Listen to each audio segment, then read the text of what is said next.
Hello guys. जैसा कि आपको मालूम है कि आजकल मैं एक्सचेंज रेट, डीवैल्यूएशन, रीवैल्यूएशन और इन मौज़ूआत पर मुसलसल बात कर रहा हूँ। और आजकल जो ख़ास तौर पर पाक रुपीज़ की वैल्यू में कमी आना और अमेरिकन डॉलर का मुसलसल एक्सपेंसिव होना एक टॉपिक ऑफ डिस्कशन बना हुआ है, आम आदमी में भी और ख़ास आदमी में भी, क्योंकि अचानक डॉलर की कीमत में बहुत इजाफा हुआ है पाकिस्तान में। और जाहिर बात है कि ये चीज़ बहुत सारे चीज़ों को इन्फ्लुएंस करती है, इसलिए हर ख़ास व आम का मौजू है और इसलिए मैंने भी उसमें अपना कंट्रीब्यूशन डाला। आज ये पावर पॉइंट प्रेजेंटेशन बनाने की वजह यह है कि मुझे कुछ एक्सेप्शनल रीजंस डिस्कस करनी है जो कि डायग्राम्स के बगैर पॉसिबल नहीं थी, इसलिए मैंने ये पावर पॉइंट प्रेजेंटेशन बनाई। और हम डायरेक्ट बात शुरू करते हैं ताकि आपका ज़्यादा टाइम ज़ाया ना जाए। देखिए, ये फर्स्ट डायग्राम को आप देख सकते हैं। मैंने यहाँ वाई एक्सेस पर एक्सचेंज रेट ऑफ डॉलर्स और एक्स एक्सेस पर क्वांटिटी ऑफ डॉलर्स रखी हुई है। और एक ख़ास बात जो देखने वाली है वो ये है कि यहाँ पर जो डिमांड कर्व ऑफ डॉलर्स आपको नज़र आ रहा है वो अपवर्ड स्लोपिंग है।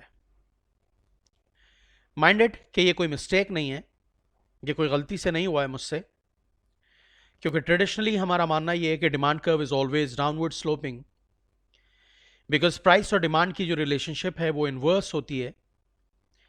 जब भी प्राइस बढ़ती है डिमांड कॉन्ट्रैक्ट होती है और जब भी प्राइस कम होती है डिमांड एक्सटेंड होती है।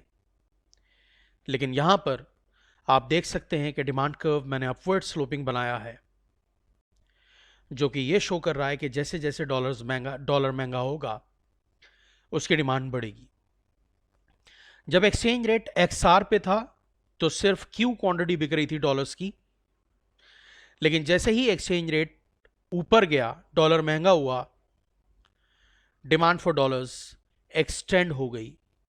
पहले क्यू क्वांटिटी डॉलर्स की बिक रही थी, अब Q1 क्वांटिटी ऑफ डॉलर्स बिक रही है। ठीक है, तो this is an upward sloping demand curve of dollars. अब सवाल ये पैदा होता है कि ये पॉसिबल किस तरह है।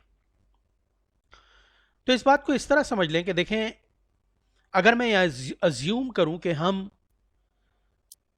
डॉलर को as a medium of exchange treat नहीं कर रहे यहां पर, बल्कि as a store of value treat कर रहे हैं, यानी कि फाइनेंशियल एसेट के तौर पर ट्रीट कर रहे हैं। मीडियम ऑफ एक्सचेंज यानी कि डिराइव डिमांड के तौर पर हम इसको ट्रीट नहीं कर रहे हैं। मिसाल के तौर पर हम ये कहते हैं कि किसी भी फॉरेन करेंसी की डिमांड डिराइव डिमांड है, और डिराइव डिमांड का मतलब ये होता है कि it is demanded because the goods and services of that country are demanded. Pakistan में जितने ज़्यादा यूएस गुड्स की डिमांड बढ़ेगी उतनी ज़्यादा पाकिस्तान डॉलर्स खरीदेगा उन गुड्स एंड सर्विसेज को अमेरिका से खरीदने के लिए।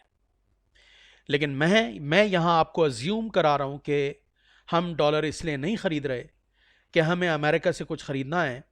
हम डॉलर को एक फाइनेंशियल एसेट के तौर पर खरीद रहे हैं, अपनी सेविंग्स के लिए खरीद रहे हैं, कुछ रिटर्न कमाने के लिए खरीद रहे हैं। और ऐसी सूरत में अगर सिर्फ फाइनेंशियल एसेट के तौर पर हम डिमांड कर्व ऑफ डॉलर्स बनाएं तो उसको अपवर्ड स्लोपिंग बनाना इसलिए गलत नहीं होगा कि जैसे जैसे डॉलर की प्राइस बढ़ेगी कुछ ना कुछ देर ऐसा ज़रूर होगा कि डॉलर की प्राइस बढ़ने की वजह से उसकी डिमांड फर्दर बढ़ती चली जाएगी। मिसाल के तौर पे पाकिस्तान में इन्फ्लेशन है बहुत ज़्यादा आजकल, जिसकी वजह से पाक रुपये की buying power inside the country कम हो रही है, जिसकी वजह से अक्सर लोग जिनके पास कैश मौजूद है पैसों की सूरत में, पाक रुपये की सूरत में, उसे कन्वर्ट कर रहे हैं डॉलर्स में, डॉलर्स को होल्ड कर रहे हैं, वो डॉलर्स को अपने पास जखीरा कर रहे हैं। और जैसे जैसे डॉलर की प्राइस बढ़ रही है डॉलर में चार्म उनका और बढ़ रहा है, क्योंकि वो ये अज्यूम कर रहे हैं कि फ्यूचर में जब ये और महंगा होगा तो वो और ज़्यादा रिटर्न्स कमाएंगे। तो इसलिए इस सूरत में जैसे जैसे डॉलर की प्राइस बढ़ेगी वैसे वैसे लोग ज़्यादा डॉलर खरीदेंगे।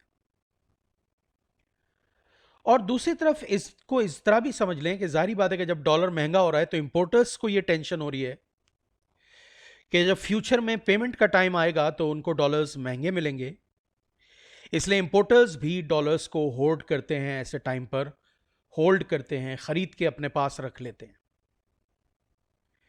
तो अगर होल्डिंग का केस देखें, अगर हम ये देखें कि इंपोर्ट्स फ्यूचर में करने के लिए डॉलर के महंगा होने पर डॉलर को पहले से खरीदना, यानी कि मैं एक और मजीद टर्म इस्तेमाल करता हूं कि अगर हम डॉलर को स्पेक्युलेटिव पर्पस के लिए खरीद रहे हैं, फ्यूचर में उससे कुछ कमाने के लिए खरीद रहे हैं, या अपने आप को थोड़ा सेफ करने के लिए खरीद रहे हैं, तो फिर जैसे जैसे डॉलर ऊपर जाएगा वैसे वैसे डॉलर की डिमांड बढ़ती चली जाएगी और एज अ रिजल्ट डॉलर मजीद महंगा होता चला जाएगा।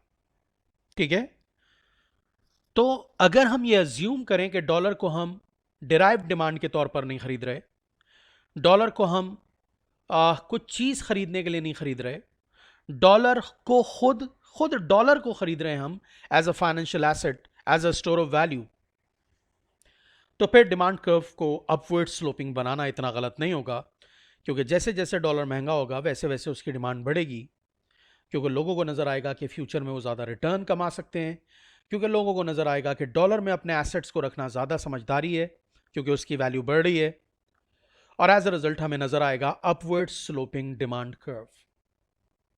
अब जब डिमांड कर्व ही अपवर्ड स्लोपिंग हो जाए तो फिर डॉलर की कीमत बढ़ने पर डॉलर की डिमांड कॉन्ट्रैक्ट होने के बजाय एक्सटेंड होगी, तो फिर यह इस बात की वजाहत करता है कि क्यों डॉलर के मुसलसल महंगे होने से डॉलर मजीद महंगा होता चला जा रहा है।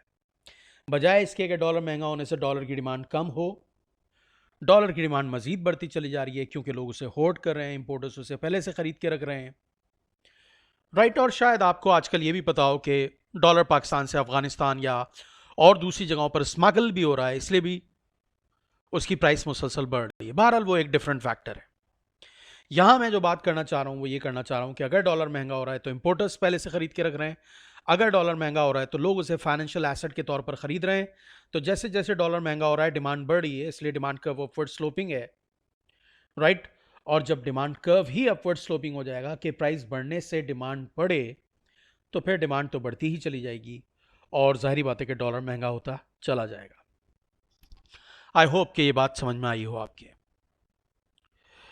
फिर दूसरे नंबर पे मैं बात करता हूं पाक रुपी के सप्लाई कर्व पर। अब पहली डायग्राम में मैं डॉलर को लेके बात कर रहा था, दूसरी डायग्राम में मैं पाक रुपी को लेके बात कर रहा हूं, और यहां पर मैंने अगेन कोई मिस्टेक नहीं की है, पाक रुपी के सप्लाई कर्व को डाउनवर्ड स्लोपिंग बनाया है।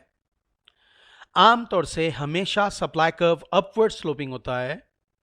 प्राइस और सप्लाई में डायरेक्ट रिलेशनशिप होती है कि जैसे जैसे प्राइस बढ़ती है सप्लाई एक्सटेंड होती है, और जैसे जैसे प्राइस कम होती है सप्लाई कॉन्ट्रैक्ट होती है। लेकिन यहां पर मैंने ये शो किया है कि जब प्राइस कम हो रही है तो सप्लाई एक्सटेंड हो रही है, और जब प्राइस बढ़ रही है पाक रुपी की तो सप्लाई कॉन्ट्रैक्ट हो रही है। अब ये क्या चक्कर है भाई? देखिए सीधी सी बात है कि फर्ज क्या कर लें, ऐसा किसी हद तक है भी। थोड़ी सी देर के लिए अज्यूम कर लें कि पाकिस्तान की इंपोर्ट्स की डिमांड परफेक्टली इनइलास्टिक है। वैसे तो हाईली इनइलास्टिक है, लेकिन थोड़ी सी देर के लिए परफेक्टली इनइलास्टिक अज्यूम कर लें उसे, कि इंपोर्ट्स के महंगा या सस्ता होने से कोई फर्क नहीं पड़ता, लोग उतनी ही इंपोर्ट कर रहे हैं। अब अगर ऐसी सूरत में पहले एक्सचेंज रेट XR था पाकिस्तानी करेंसी का, यानी पाकिस्तानी करेंसी स्ट्रांग थी कंपैरेटिवली, तो फिर पाक रुपी के जरिए डॉलर्स खरीदने के लिए हमें पाक रुपी कम सप्लाई करनी होगी, यानी पाक रुपी देके, क्योंकि हम डॉलर्स खरीद रहे होंगे, तो उसका नतीजा ये निकलेगा कि जब हम पाक रुपी देकर डॉलर्स खरीदेंगे और पाक रुपी की वैल्यू कंपैरेटिवली बेहतर है, तो हम कम पाक रुपी सप्लाई कर रहे होंगे डॉलर्स खरीदने के लिए। लेकिन जब पाक रुपी फर्दर डिप्रिशिएट हो जाएगा, फॉर एग्जांपल 160 रुपए का था, तो $10 खरीदने के लिए मुझे 1600 रुपए देने पड़ रहे थे, लेकिन जब $1 170 का हो गया, डिप्रिशिएट हो गया, पाक रुपी और डॉलर 170 का हो गया, तो मुझे अब $10 खरीदने के लिए 1700 रुपये देने पड़ रहे हैं। नतीजा ये, इसका मतलब ये कि जब डॉलर 160 रुपये का था तो सेम क्वांटिटी ऑफ डॉलर्स खरीदने के लिए, $10 खरीदने के लिए मुझे 160 रुपये देने पड़ रहे थे। 160 रुपये मार्केट में देने पड़ रहे थे, यानी कि सप्लाई कर रहा था मैं पाक रुपी। जब आप फॉरेन करेंसी खरीदते हैं तो आप पाक रुपी की सप्लाई बढ़ा रहे होते हैं एक्चुअली। जब आप डॉलर्स मार्केट से खरीद रहे हैं और आप 160 रुपये दे रहे हैं एक डॉलर के लिए, तो जाहिर बात है 160 रुपया मार्केट में जा रहा है, तो पाक रुपी की सप्लाई बढ़ रही है। तो जब 160 का डॉलर था और आप $10 खरीद रहे थे तो 1600 रुपये सप्लाई कर रहे थे। लेकिन जब वही डॉलर 170 रुपये का हो गया और फिर आपको $10 खरीदने हैं, तो अब उन्हीं $10 के अगेंस्ट आप 1700 पाक रुपी मार्केट में सप्लाई कर रहे हैं।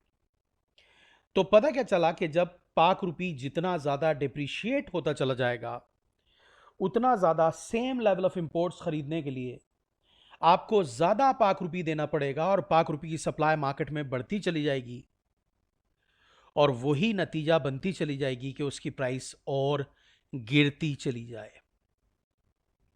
तो माइंड इट कि जब किसी करेंसी का एक्सचेंज रेट डिप्रिशिएट होने लगता है बहुत ज़्यादा, उसकी वैल्यू कम होने लगती है बहुत ज़्यादा, तो हम उसके सप्लाई कर्व को एबनॉर्मली डाउनवर्ड स्लोपिंग बना सकते हैं इस पॉइंट को लेकर कि जब अगर इंपोर्ट्स की डिमांड इनइलास्टिक हो, आप उतनी ही इंपोर्ट्स कर रहे हो, तो पहले जब आपकी करेंसी की वैल्यू ज़्यादा थी तो आपको कम पैसों में डॉलर खरीद के इंपोर्ट्स कर रहे थे आप, और जब एज अ रिजल्ट कम पाकिस्तानी रुपया सप्लाई कर रहे थे, लेकिन जब पाक रुपी डिप्रिशिएट होगा यानी कि डॉलर एक्सपेंसिव होगा, तो उतने ही डॉलर्स खरीदने के लिए आपको ज़्यादा पाक रुपी देने पड़ेंगे और नतीजा ये निकलेगा कि जैसे जैसे एक्सचेंज रेट नीचे आएगा, पाक रुपी की सप्लाई मार्केट में और ज़्यादा बढ़ रही होगी और एज अ रिजल्ट पाक रुपी और सस्ता होता चला जाएगा।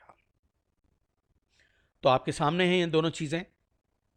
इनमें से कोई बात समझ में ना आई हो तो फेसबुक पर या यूट्यूब पर या कहीं भी आप मुझसे पूछ सकते हैं, ठीक है। Thank you very much. ज़रूर फीडबैक दीजिएगा इस वीडियो पर, I will remain highly thankful. और दूसरा ये कि अगर आपको लग रहा है कि मैं कोई प्रोडक्टिव काम कर रहा हूँ और मेरे समझाने से लोगों की समझ में आ रहा है, तो आपको चाहिए कि ये दूसरों से भी शेयर करें और चैनल को सब्सक्राइब करें ताकि फ्यूचर में मुझे मोटिवेशन मिले, मुझे ये मज़ीद वीडियोस बनाने की। आपकी तरफ से रिस्पांस आएगा तो ऑब्वियसली आपको पता है कि हम मोटिवेशन थ्योरीज पढ़ते हैं, पढ़ाते हैं, मोटिवेशन लाइफ में बड़ी ज़रूरी होती है। तो आपका सब्सक्राइब करना मेरे मोटिवेशन लेवल को बढ़ाएगा और मैं मज़ीद वीडियोस बनाऊंगा और उससे आपको मज़ीद फ़ायदा होगा। Right, thank you very much.